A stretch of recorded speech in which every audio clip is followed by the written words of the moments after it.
I actually first saw the Accidentals, just Kate and Sav it was like some Traverse City, maybe it was during the Traverse City Film Festival or some sort of farmer's market or something. And there was this big building, and me and the Flat Bellies and Billy were there playing on top of a picnic table. Whoa. And as we were walking out, you guys were starting, and I remember being like, "Oh, who's that?" And somebody was like, "They're in high school." I was like, "Whoa!" That didn't answer my question. I think were you in Interlaken? We started at our Traverse City West Senior High Public High School Orchestra program, and then transferred to Interlaken for like a year. Yeah, that's when I first saw you. Was when you were going to high school at Interlaken. Yeah. And you were playing. So you met in high school? Yeah, we actually met like 11 years ago, almost to the day. What's today? Like September 28th? Yeah, like a week ago was our band anniversary.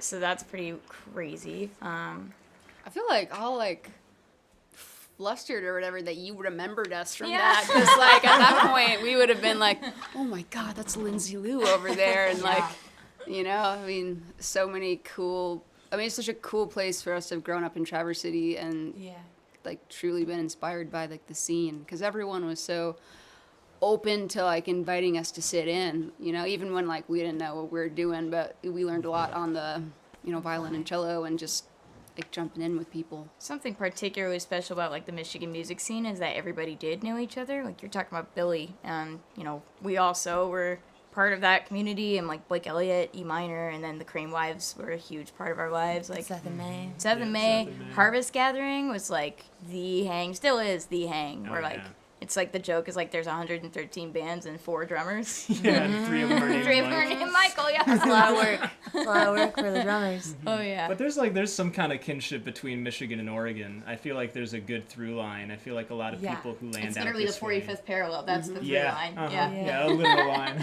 There's a lot more moisture in Michigan, as we've discovered, but it does seem to like draw people who just love the outdoors. Yeah. And there's like a certain vibe of people that end up in those places. Yeah, absolutely. So you guys met, and then you met. I met them at a festival at Bliss Fest up Right. in Harbor Springs, Michigan. And I've been on board now for about 8 years, 8 and change.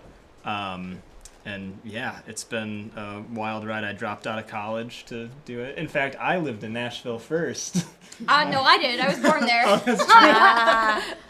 But I was down there for a year at Belmont University doing audio, and then they convinced me to drop out to go tour with them, and I've been here ever since. Yeah. So, yeah. Bad influences, good people. Yeah, very bad. Yeah, well, it's working out.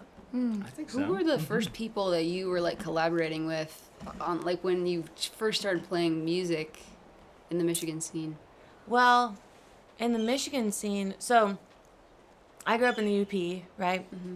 And I grew up in a musical family.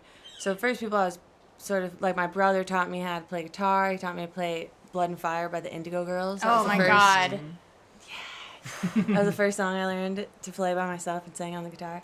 And I had this friend, Tiffany, who was also a wonderful singer. And so I like roped her in to be a part of my like 2-man band. It was a lot like, you know, 2 high school friends, 2 high school girlfriends playing songs. We played a lot of Indigo Girls songs, and we would write our own songs.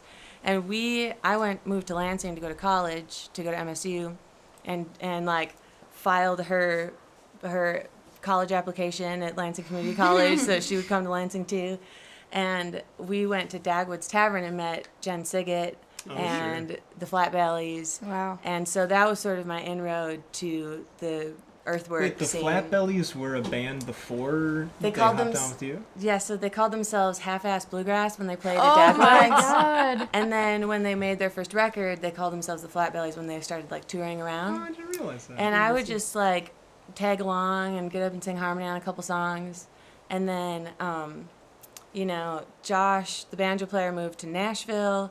Jesse, the guitar player, moved to Alaska, I think, to become a bush pilot. Oh, wow. And so Josh Rilko and Spencer Kane were left in Lansing, and I pulled in Keith Billick, Picky Fingers, and we made my first record, A Different Tune, in Sam Corbin's basement in Lansing. Wow. Yeah. So that was like Jen Siggett and Rachel and May were really like some of the first people that showed me that this was possible, you know? So those long friendships with, Rachel and May, that still carries into the Warblers, Sweetwater Warblers. Mm-hmm. That's so, so cool. How long is that? How long have you guys actually known each other?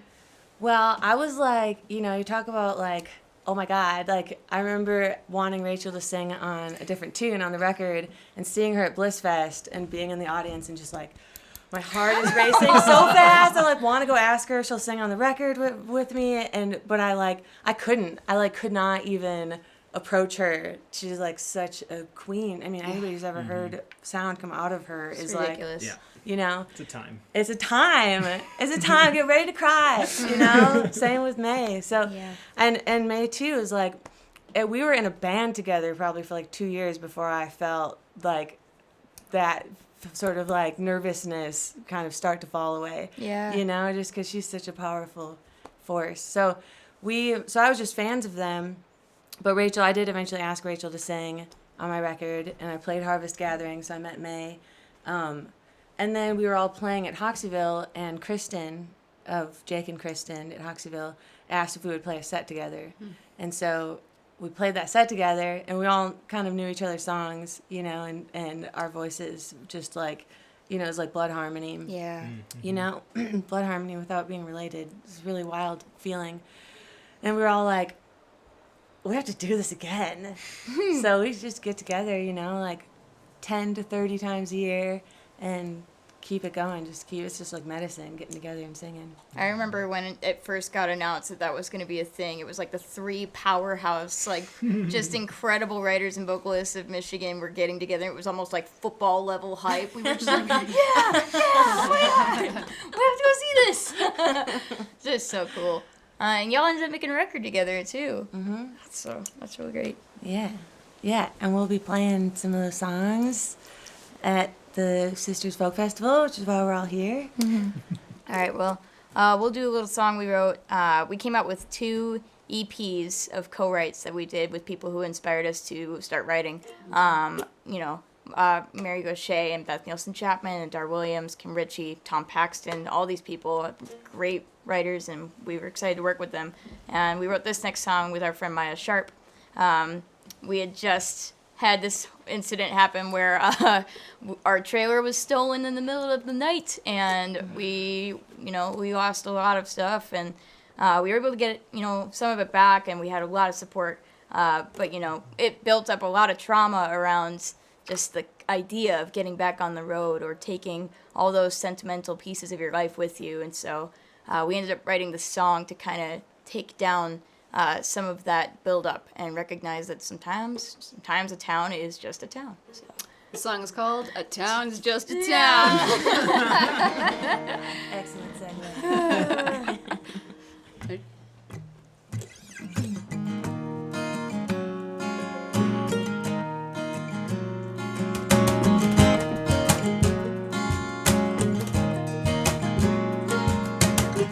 I'm going back to where I lost it all, to renovate and overhaul, 'cause I can't fix what I'm not looking at.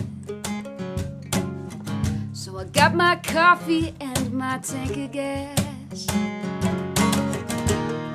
Gotta stand in the middle of it if I ever wanna rise above it.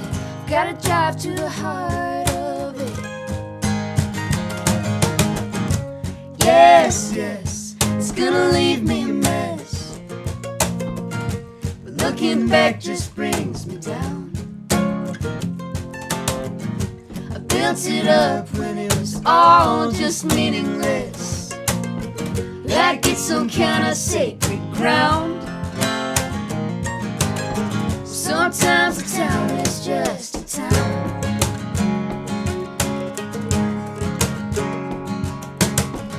I can see the skyline is taking shape. There's the place I'd wrapped in yellow tape. My old heart still line the empty street,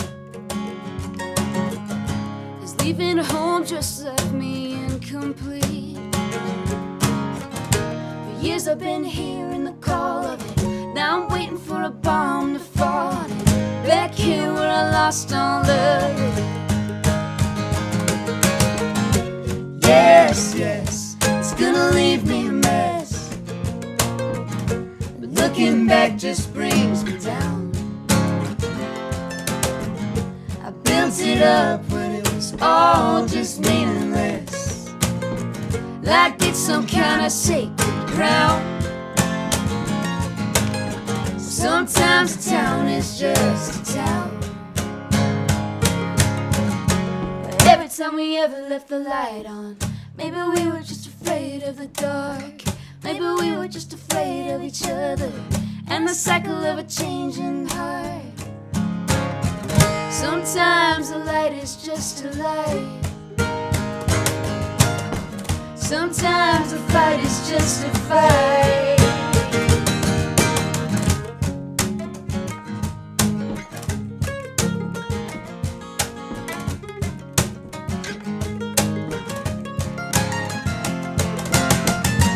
Yes, yes, it's gonna leave me a mess, but looking back just brings me down. I built it up when it was all just meaningless, like it's some kind of sacred ground. Sometimes a town is just a town. Sometimes a town is just a town.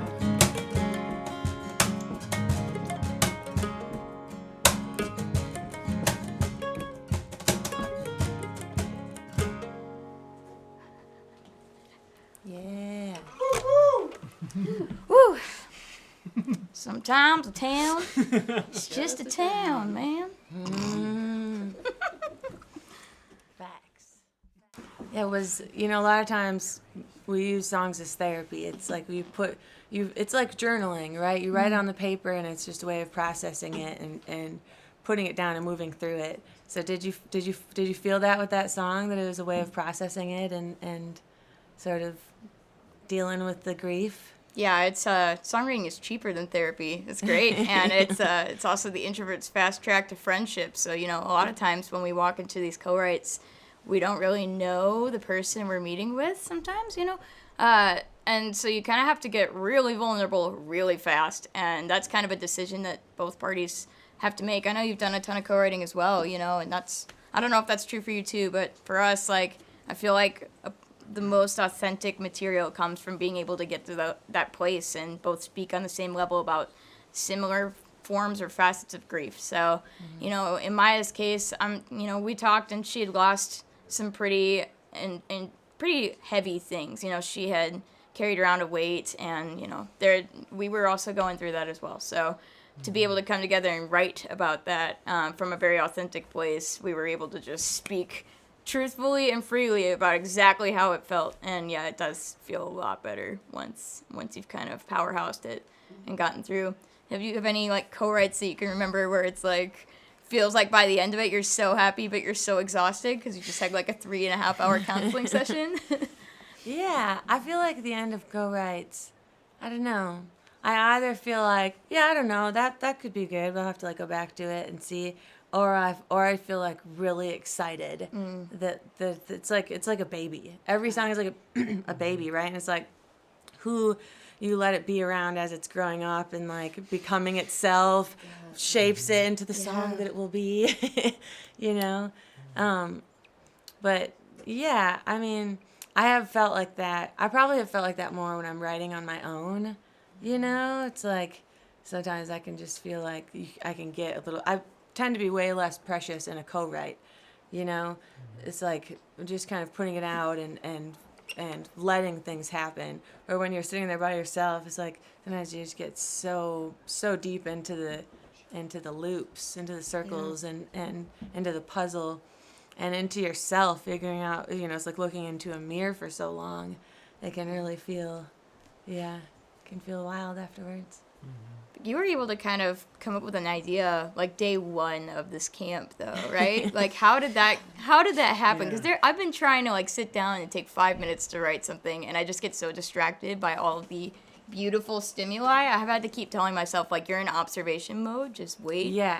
How are you coping with that? Yeah, somebody was just sitting by the river, and I was like, you finishing songs? And she's like, I'm just having a hard time, because I feel like I'm just overwhelmed. There's so much information coming at me. And it's true. It's like you're on input, and sometimes it might be a little while before the output from that happens.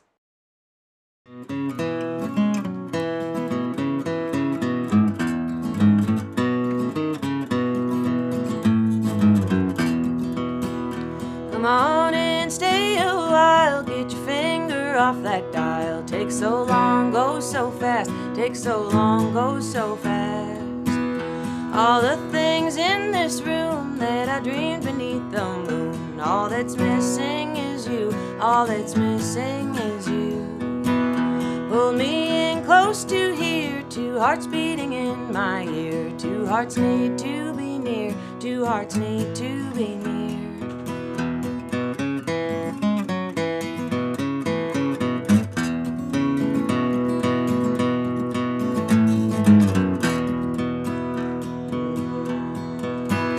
Now the bed's cold as ice, and the screen door's catching flies, and the fire has gone out, the fire has gone out. Burning coals left behind, he went searching for to find what his heart always knew, what his heart always knew. Drew the water for the bath, it'll drown away the past. Take so long, go so fast, take so long, go so fast.